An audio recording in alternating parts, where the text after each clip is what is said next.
So Richard has this nice little rig where we're gonna drop the Insta360 cam down into the water and see what we can see down there. We're going camera fishing. Fishing for cameras?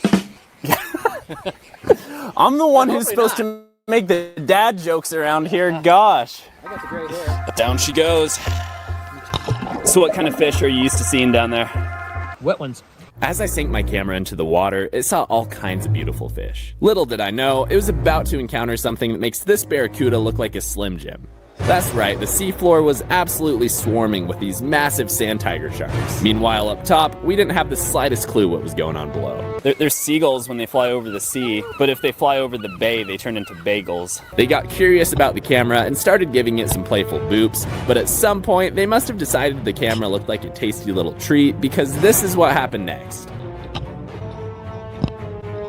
Yeah, that's a POV I never hope to see in my lifetime.